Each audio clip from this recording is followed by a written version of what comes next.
Welcome to this explainer. Today, we're diving into a recent report from Alifdal TV, objectively breaking down the intense series of events that unfolded in Nabatieh El Foka. Let's get right into it. So, where does this all begin? Well, according to the report, it starts with a series of Israeli drone strikes directly targeting the Nabatieh Al Fawaka area.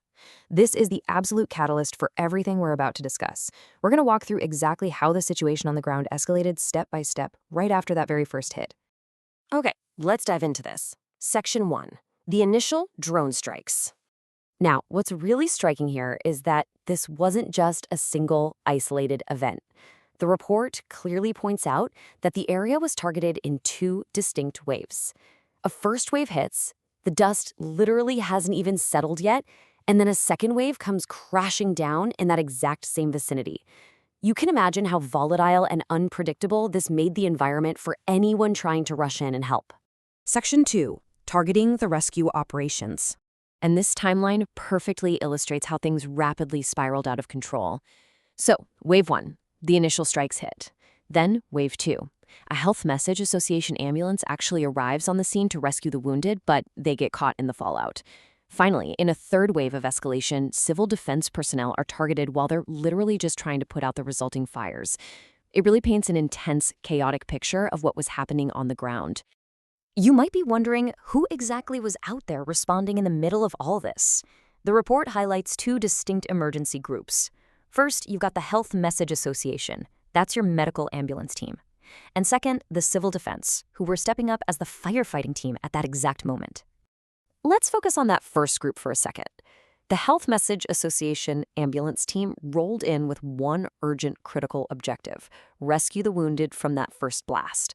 But tragically, while they were right there in the thick of it trying to save lives, their ambulance took direct damage from the ongoing strikes. They were essentially hit while actively trying to provide aid. And the civil defense personnel, they weren't in a much better spot either. The report states they were targeted right in the middle of their fieldwork. What were they doing? Simply trying to extinguish a local grass fire that had sparked in Nabatieh Al Fawka because of these strikes. It's a really stark contrast when you think about it. On one hand, you have their core mission, put out the fire. But the reality on the ground, it completely forced their hand. The firefighting team had to totally abandon their operations and pull back to a safe place just to survive. This whole situation just hits the nail on the head regarding how incredibly difficult it is to operate in these conflict zones. So what does this all add up to? Let's look at the fallout. Section 3. Casualties and final assessment.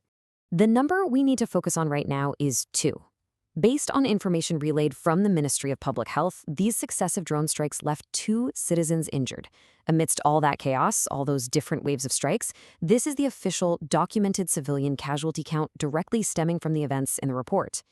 But on the flip side, here is a massive sigh of relief. Despite being directly targeted and forced to run for cover, the report confirms 0 casualties were recorded among the firefighting team. They actually managed to fall back to safety without a single physical loss, which honestly is a pivotal takeaway when you're looking at the total impact of these strikes. To wrap up our breakdown of the facts, let's look at how Alifdal TV, the source of this report, actually concluded their news coverage. They used their signature sign-off, which really reflects their editorial tone. Beyond urgent, closer to a better tomorrow. Before we go, I want to leave you with a thought, a question really, that naturally bubbles up from everything we just covered. When first responders, the very people driving ambulances and fighting fires, are forced to retreat just to protect their own lives, how on earth can emergency care be guaranteed in a conflict zone? It's a heavy question for sure, but an absolutely crucial one for us to think about when discussing emergency lifelines. Thanks for hanging out with me for this explainer, and I'll catch you in the next one.